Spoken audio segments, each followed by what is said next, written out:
come home till later. In the news this morning, the first elements of the U.S. invasion force in Panama have returned to the United States. At the same time, a group of U.S. diplomats is returning after being expelled from Nicaragua. In college football, Notre Dame and Miami have staked claims to the national championship after bowl game victories last night. And for much of the country, January is starting out much warmer than December. I'm John Palmer. This is Tuesday, January 2nd, 1990. This is NBC News at Sunrise with John Palmer. Good morning. Two co-defendants of Panamanian General Manuel Noriega faced drug trafficking charges in a Miami courtroom today. This while Noriega remains holed up in the Vatican Embassy in Panama City, still avoiding capture by U.S. military forces. As NBC News correspondent Don Oliver reports this morning, a small number of those U.S. troops have returned home. The American troop withdrawal from Panama has begun, but just a few have been released. 141 soldiers returned to Fort Ord, California, aboard two planes out of Panama. Presidential spokesman Marlon Fitzwater gave no timetable for the removal of additional troops. The new Panamanian president Endara now says Noriega should be tried first in the U.S., then brought back to Panama for trial. He said he is willing to be patient. We have to give the nuncio and the Pope the time to make a resolution of this. U.S. forces continued to maintain a tight ring around the Vatican Embassy, where Noriega has been in refuge since Christmas Eve. But even this activity no longer has the sort of tenseness it had last week. The U.S. military used loudspeakers to wish Panamanians a Happy New Year. And things were so calm, a wedding party posed at a checkpoint and called for justice for Noriega. Don Oliver, NBC News, Panama City. While the first few American soldiers return from Panama, American diplomats are headed home from Nicaragua, expelled by the Sandinista government there. NBC's John Sisloff reports from Managua.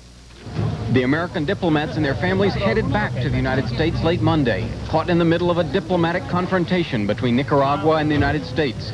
Nicaragua ordered the diplomats expelled after U.S. troops in Panama raided the Nicaraguan ambassador's residence there Friday. President Daniel Ortega told reporters the Panama incident brought Nicaragua and the United States very close to war. If Nicaragua had responded by raiding the U.S. ambassador's residence in Managua, he said, the U.S. would have sent in troops. In the annual New Year's Day Mass, Cardinal Obando Bravo asked for this year to be one of peace and reconciliation in Nicaragua. But Sandinista officials are bracing for more confrontation. They say they expect the United States to respond with its own round of expulsions of Nicaraguan diplomats in Washington. A U.S. diplomat here would say only the U.S. will have a reaction to this. John Sisloff, NBC News, Managua. In other news this morning, Czechoslovakia's new president, playwright Václav Havel, is in Berlin today, meeting with East German leaders. Later today, he heads to Munich for talks with West German officials. In his New Year's speech, Havel said honesty would be the cornerstone of his government. He said 40 years of lies by communist leaders left the country in deep economic trouble. Havel also announced a program of amnesty for thousands of inmates jailed under the old regime. In this country, the new year brings hope of a settlement to the 9-month-old strike against the Pittston Coal Company. A tentative agreement was announced Monday, and miners were expected to vote on it in about a week's time. More on this report from NBC News correspondent James Polk. On this New Year's Day, no picket lines outside the West Virginia mines. But striking miners still wore battle dress as they listened to the announcement of a settlement of their bitter 9-month walkout. I'm tickled to death that we're going to get to go back to work. If we go back to work, it's just a tentative agreement. I just have to wait and see, because, what they agree on might not be what we agree on. The strike began when the Pittston Company stopped its payments into a national fund for health care for retired coal miners. Hundreds were arrested in sit-down protests outside mine gates. Mines became armed camps as Pittston hired replacement workers. Labor Secretary Elizabeth Dole, announcing the settlement, gave no details on the deal, but the union president said miners are ready to make peace with Pittston. We can continue to scratch each other's eyes out, or we can try to set a relationship where we work together. It will be at least a week and a half before miners get a chance to vote on approving the new contract. James Polk, NBC News, Washington. Off the coast of Morocco this morning, a race against time to head off an ecological disaster. 18 million gallons of crude oil, that's about 8 million more than the Alaskan oil spill, have gushed from a damaged Iranian tanker. The slick, now 175 miles long, is 19 miles from the Moroccan coast and drifting closer. And cleanup operations are underway this morning in this country on the Monongahela River near Pittsburgh, where as much as 10,000 gallons of gasoline have spilled from a runaway barge. Officials say currents on the river, fed by melting ice, were especially strong at the time of the accident there. And when we come back this morning, Don Gould recaps a very busy day and night in college football. The sports report is next on NBC News at sunrise.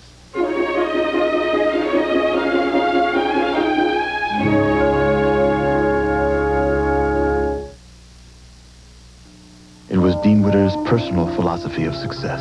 We have a sacred trust to protect our customers. But its impact was felt on California Street, To maintain conservative policies.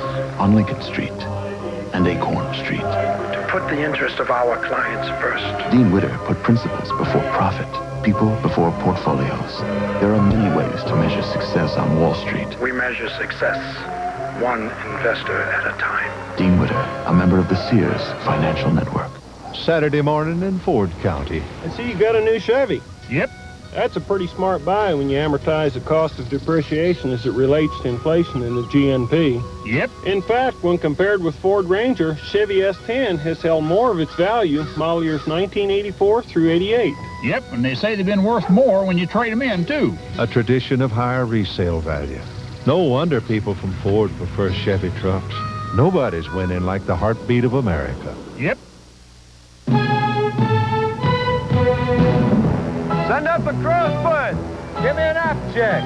There's a place in the friendly skies where not everyone's so friendly. Stop. Hold it. I need 3 hours minimum. Check it out. Over 9,000 mechanics of United Airlines work Give here. me a mini grinder. They're picky, fussy, stubborn. But if you fly, they're the best friends you'll ever have. United, rededicated to giving you the service you deserve. Come fly the friendly skies. Now, sitting in for Don Crickey, here's Don Gould with the Daily Sports Report. Good morning, Don. Just finished, John. Thank you very much. One of the major problems or major charms of the world is that things never appear tied up in neat little packages. Well, take, for instance, the national championship of collegiate football. All Colorado had to do was beat Notre Dame in the Orange Bowl last night. But the Rocket, Raghib Ismail, had other ideas, and as he's done so against so many other opponents this year, broke the game wide open with a 35-yard reverse from Tony Rice for a touchdown in the third quarter. Lou Holtz's Fighting Irish beat the Colorado Buffaloes 21-6. Before their legion of fans start party plans celebrating the second straight national championship, perhaps they should take into consideration the Sugar Bowl outcome. Craig Erickson threw one of his 3 touchdown passes to Bob Chudzinski in the third quarter as Miami defeated Alabama 33-25. In doing so, Erickson may have handed his head coach Dennis Erickson, no relation, a national title in his first year. Well, after all, the Hurricanes had soundly defeated Notre Dame a few weeks ago. As for the other games, perhaps a fitting conclusion to Bo Schembechler's 21 years at Michigan. He's always had trouble winning in the Rose Bowl and had trouble keeping his poise in this one as USC beat the Wolverines 17-10. With 70 seconds to go, the Trojans' Ricky Irvins broke a tie game with a 14-yard run, and Bo had to be content with 194 career victories and a 2-8 mark in the Rose Bowl. It was a rout for Florida State in the Fiesta Bowl. The Seminoles' Peter Tom Willis engineered his team to 34 unanswered points against Nebraska in a 41-17 victory. And in the Cotton Bowl, Tennessee, with Chuck Webb rushing for 250 yards, outscored Arkansas 31-27. It was the Volunteers' 600th win. Well, in the Hall of Fame Bowl, Auburn came from behind to whip Ohio State 31-14 at the Citrus Bowl. Illinois finally won a bowl game, their first victory after 5 losses since 1964, came at the expense of Virginia 31-21. Polls come out later today, John. One thing's for certain, a lot of people are going to be unhappy with 1990. Thank you, Don. The new year is bringing milder temperatures to much of the country. Joe Whitty's national forecast is next on NBC News at Sunrise.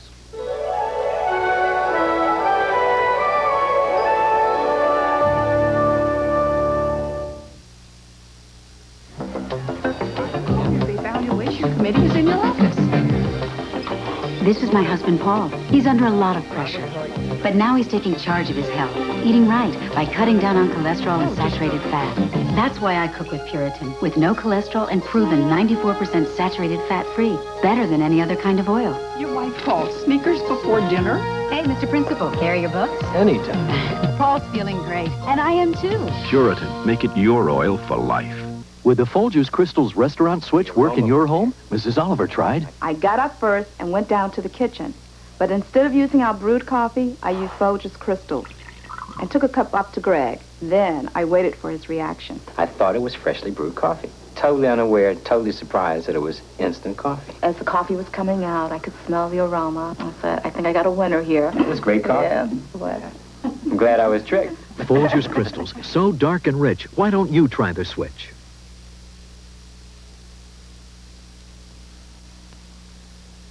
Listen to me. I want you to cross at the corner and look both ways because people today will run right over you.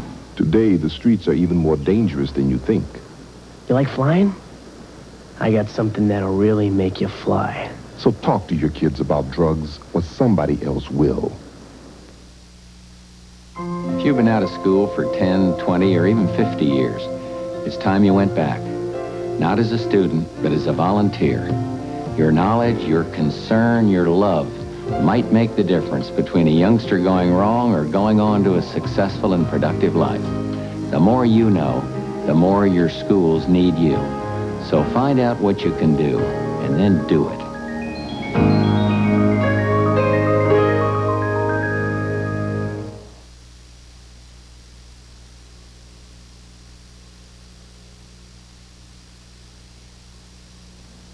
A lot of different people started off the new year in a lot of very different ways, but one way was really different. For 150 people in Milwaukee, it was go jump in the lake, Lake Michigan, with the temperature around 28 degrees. It might leave you cold, but the Polar Bear Club stages this chilling event every year. And for the first time in many, many weeks, Joe Woody joins us this morning without a chilling event in the weather. And here's his forecast. Joe, good morning. Morning, John. Yes, indeed. For the East Coast, finally a break from a very bitter December. We had 28 cities east of the Mississippi reporting record cold for the month of December. All-time record cold. Bridgeport, Connecticut reporting all-time record low, and New York City reporting the coldest December, third coldest December. Meanwhile, finally in the West, they're getting some rain and snow. San Francisco has hardly had a drop since Thanksgiving. The latest time-lapse shows a storm moving now over the mountains. San Francisco's rain has ended, but that was welcome rain, and now we have snow advisories for the mountains just east of L.A. and San Diego. As far south as that. And there'll be 6 to 12 inches in the southern Sierra of welcome snow. They've had a very dry December. The snow is spreading later today into Nevada, Utah, and later on into the Rocky Mountain states. And east of the Rockies, lots of sunshine, warm southerly winds, a chance of a few showers around Texas. Sunshine in the northeast, welcome sunshine here. And along with that, some mild temperatures for this time of the year. Take a look at the highs today. Highs will be in the 40s and 50s over the south and the east. That's a welcome change. Florida in the 70s. Out west, a pocket of cold air over the Rockies, down over the southern Sierra Nevadas. And 80s for Hawaii. Meanwhile, for Alaska, highs will be in the teens. And Denver will have one more nice day before the storm moves up and over the Rockies tomorrow. 53 for a high today. Dallas, Fort Worth going up to 62. Chicago's high, a mild 44 degrees on this, the second day of 1990. That is my national weather. Now here's what's happening in your neighborhood. Well, places like L.A. going up to 58 degrees, rather chilly. Atlanta, 54. Miami, 76. Dallas, Fort Worth, 62. Minneapolis, St. Paul, 39. Coming up next, a chilling forecast for your heating bills in January. John? Thanks, Joe. The news continues in just a minute. You're watching NBC News at Sunrise. I'm Brian Gumbel. Later this morning on Today, join me and my co-host for the day, John Chancellor. We'll talk with New York's new mayor, David Dinkins, and preview your tax problems. Later this morning on Today. If your wedding plans have gotten hectic, if the parties and the pomp are just too much to handle, call Busy Lad Rent All. They can provide all the help you'll need, from the invitations to the wedding decorations and reception needs. Just call their wedding consultant. Then relax while Busy Lad helps arrange the wedding of your dreams. Remember, it's never too early to begin planning for the perfect wedding day. Busy Lad Rent-All, Tupelo and Amory. Play Jeopardy and get that Mississippi spirit. Here are some of the stories we're following this Tuesday morning on NBC News at sunrise. A small number of U.S. troops has been withdrawn from Panama. A tentative agreement between the United Mine Workers and the Pittston Coal Company has been announced. And in business news, a new chief executive for Campbell's. Details just ahead. New York City has a new newspaper, but it's not like any other. The paper is called Street News, and it's written for, by, and about homeless people. As NBC's Mary Alice Williams reports this morning on Another Look, it has the most dedicated sales force in the city. Sales representative for Street News, a newspaper that's helping to support America's homeless. Mark is one of a small army of street people now working for an enterprise that helps the homeless help themselves. No handouts here. It's straight capitalism, selling newspapers for a profit. Newspapers that serve not only their readership, but also their homeless sales force. I might make $175 with tips, and people just giving me the dollars and things like that. The paper really helps out. And selling this paper doesn't mean just money in Mark's pocket. Street News has a forced savings plan that will help him get out of the shelters and into his own apartment, something that can't happen fast enough for him. I'm also a homeless person. Nearly 150 homeless people are trying to work their way out of the shelters and subways selling this paper. It's the brainchild of this man, former rock musician Hutchinson Persons, who established Street Aid, an organization to help the homeless, a year ago. He saw that while handouts might give them dinner, work gives them dignity. And this was a powerful, untapped workforce. We're setting people up as independent business people, independent salespeople, selling and working for a living, where they're their own boss again, you might say, selling and working at their own rate. And I think there's a big difference between that and just a handout. Street News is published with the help of corporations large and small, chock full of articles by and about the homeless, and lots of celebrity columnists who offered their shared experiences, inspirational messages. Even the classified ads are aimed at the sales force, a place to redeem bottles and cans, an employer who accepts referrals from soup kitchens. Bert Richter lost his apartment when his business failed. I never envisioned myself being in this situation. In fact, 3 months ago, I couldn't possibly imagine it. I think a lot of people just are not aware how easily it can happen. Richter has gone from Street News' top salesman to its principal recruiter of homeless workers. He made $1,000 last week. I took him with me a couple of days ago. Right now, we could take you to make money. Right now, I'll put money in your pocket within the next hour. Let's do it. All right. What's your name? What's your name? What's this? Garbage. Throw it out, man. You won't eat it.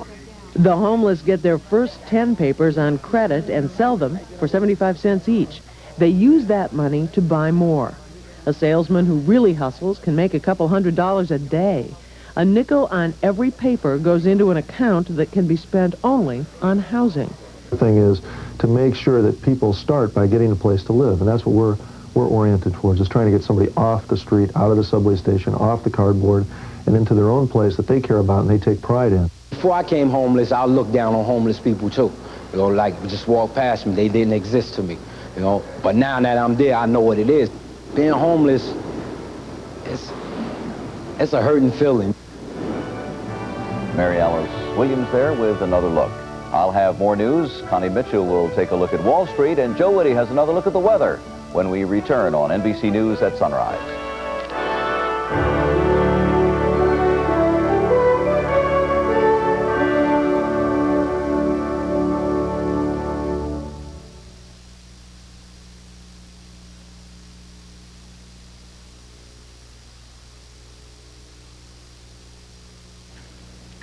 The return of the first U.S. troops from Panama tops our news this morning. 2 artillery batteries left Panama for California's Fort Ord on New Year's Day, the first elements of the American invasion force to be pulled out. 26,000 U.S. troops remain in Panama, including the 12,000 permanently assigned there. In other news, a tentative agreement has been reached in the United Mine Workers' bitter 9-month-old strike against the Pittston Coal Company. Hundreds of miners were arrested for taking part in the demonstrations during the walkout. which began when the company stopped paying health care benefits for retired miners. A ratification vote scheduled within 10 days. More than 100 Soviet Jews arrived in Israel today aboard the first ever El Al flight from Moscow. As NBC's Ike Siemens reports this morning, the new immigrants are the first of what is expected to be a huge exodus of Soviet Jews to Israel. The El Al charter from Moscow arrived packed with Soviet Jews immigrating to Israel. They'd been trying to get out of the Soviet Union for years. But few showed emotion during what had to be one of the most important moments of their lives. It's expected that 250,000 Soviet Jews will have this experience as new immigrants in the next 3 years, thanks to improved relations between Israel and the Soviet Union. This morning in Jerusalem, a spokesman for the Jewish agency which handles immigration said the new arrivals this year alone could be overwhelming. Many of us believe that the numbers can be also around 80,000, 100,000 Jews from Russia. As the stream of immigrants turns into a flood, Israel has a dilemma. Where will they all live with housing at a premium, and where will they work? Ike Siemens, NBC News, Tel Aviv. In business news, a new chief executive for Campbell's. Capping off weeks of takeover rumors and dissent among board members, Campbell's announced it is searching for a CEO. That search now, though they say, is over. The candidate chosen from outside the company could be named as early as today. And now looking ahead to today's market day, here's the Wall Street Journal's Connie Mitchell. Connie, good morning. Good morning. Well, on this first business day of the new year, what's the outlook? What's the mood on Wall Street? The mood is optimistic but cautious. Investors want to believe that this year's performance in the markets can meet or at least beat last year's, but they realize that to do so will require very careful, sometimes picky portfolio management this year. And what was last year's performance? What was the Dow? How did it do last year? The Dow Jones and the S&P were both up about approximately 27% last year, which is pretty good. And high-grade bonds were up between 14 and 19% last year. So what, there's a feeling now that investors are going to have to be a little more choosy this year, maybe, than they were last year? A little more choosy, that's right. The big concern, of course, is the economy. Will the economy continue to expand, or will it fall into a recession? And can the Federal Reserve restrain inflation? The cautiousness in the stock market, of course, is showing up in the types of stocks that investors are switching to or chasing in some cases. Oil, pharmaceuticals, food and beverages, companies that tend to perform well even when the economy is heading for tough times. Thank you, Connie. Thank you. And when we come back, Alan Abelson takes out his crystal ball. He will take a look at what lies ahead for the economy in the new decade. That and more coming up on NBC News at Sunrise.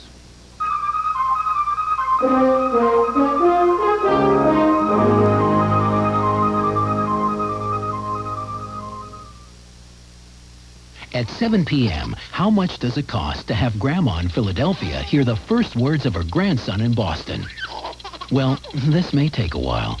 But with MCI's new Primetime, this 25-minute call costs 26% less than with AT&T. And Primetime lets you save no matter how long you talk. Even baby talk costs more on AT&T. So the choice that's right is the choice on the right. MCI's new Primetime. Real savings 24 hours a day. Call now, get 1 month free. No matter where in the world you find yourself, if you lose your Visa Gold Card, we'll be sure to find you, because Visa will deliver a new card and emergency cash right to you. Whether you're negotiating the powder in Zermatt, exploring the coral off Bermuda, or simply checking out some Puyi Fumé at the Hotel de la Bretèche, where you can't even check in with American Express. Visa Gold, it's everywhere you want to be. Bran muffins have more fiber than almost anything. Except prunes. Prunes, the high-fiber fruit. It could be a dream or it could be a joke. It could be for real.